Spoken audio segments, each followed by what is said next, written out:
Hey, small business owners, welcome again to Monday Morning Metrics. Every morning at 10:30 a.m. Central, I will pose a question, then talk about how to select the right metric to measure its success. We will also chat about what to do with it. These are also known as key performance indicators or KPIs. My name is Rebecca Berneck. I am the founder and big head of Officeheads, a financial management firm located in Evanston, Illinois, and we help our entrepreneurial clients to think strategically and to know their numbers. I always love to know where people are watching from, so please use the comment section and tell me where you're coming from, and welcome and for also wanting to know how to use your numbers. I think too many people get nervous or scared about using numbers. I don't know. Some people are number people, some people are word people, but regardless of what camp you are, you can use your numbers and it doesn't have to be scary. And this session isn't just about me talking and getting all geeky about numbers. Feel free to use the comment box to tell me your favorite KPI or to ask a question about your business that later on we can use that as the KPI on Monday Morning Metrics. So I'm going to pose the question. Today's question is, how profitable do you want your company to be this year?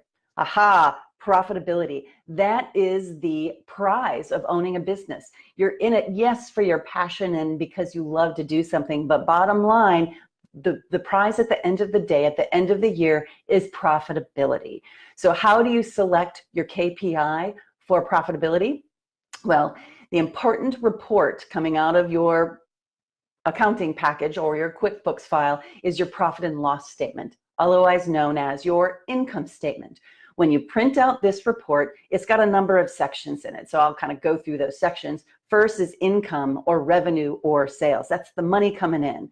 Next is cost of goods, otherwise known as cost of service if you're a service business, or COGS, which is the acronym and kind of funny, but COGS. If you subtract from your revenue the COGS or the cost, the direct expenses of bringing in that revenue, you get your gross income. To me, I like to say, hey, that's the money you get left. That's the money that is left over to operate your business. So then you have operations, right? You have to pay people, you have your rent, you have sales and marketing and general administrative type expenses. And then once all that is subtracted, you have your profit. Well, it's a profit and loss report, so it could be a loss, but if you're doing right, you have a profit. So that is your profitability, but that when you print out your P&L report, that's a dollar amount, and that dollar amount can change, and that's also being historic. That's looking in the rearview mirror. That's understanding your history. Now we want to say, well, how can we use that number to plan for your future? So I like always, most always, to use a percentage. So you divide that profit by your revenue, and you figure out what your profit margin is. So I like to be proactive, and I like to think of profit first. So I'm going to give a shout out to Mike Michalowicz, who wrote a book called Profit First. Fantastic book. I got a copy of it when it first came out, read it in a weekend, and applied it at Officeheads. The concepts are phenomenal. If you're running your own books, you're doing your own books, he's got some thought process that are just so easy, fun to read, but brilliant and simple. So profit first.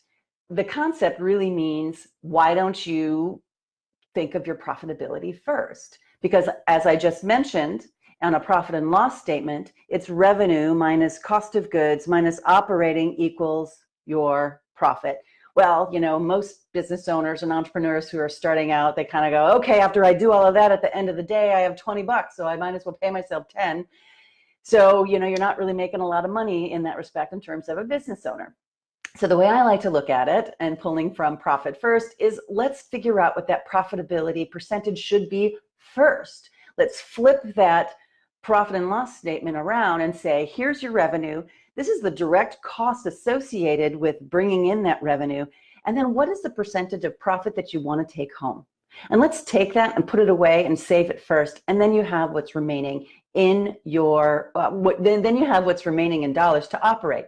And that allows you to be a more frugal business owner. So back to profitability. Do you think your profit should be 1%, 5%, 10, 20%? 20% is a pretty darn good profit margin. If you are a solopreneur and it's just you and you're working out of working from your kitchen table, that profit margin can be even higher, which is fantastic. But I like for you to think, okay, let's take a look at your history. What does your historic reports say that your profitability truly is? What is your profit margin that you want it to be? And then what are you going to do to actually make that happen? When you first start out, you might be 1%, 2%, 3%. In year 3, 4, and 5, you might be 5%, 10%.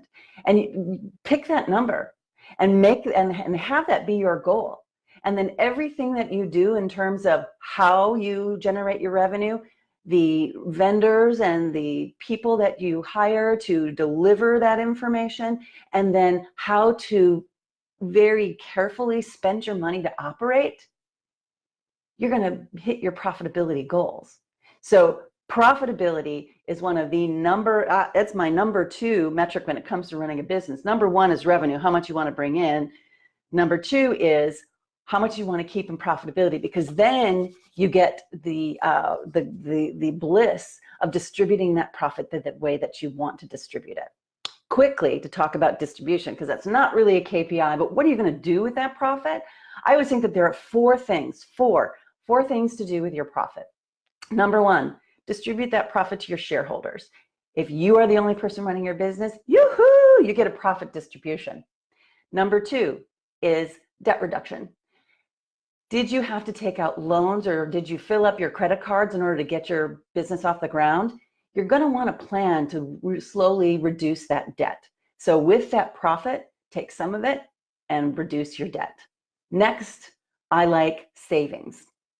A really good plan is to take 3 times operating expenses and have that in the bank. So if it takes about $5,000 to run your business, your goal is to always have $15,000 in the bank. Just in case something happens, you can still operate your business for about 3 months.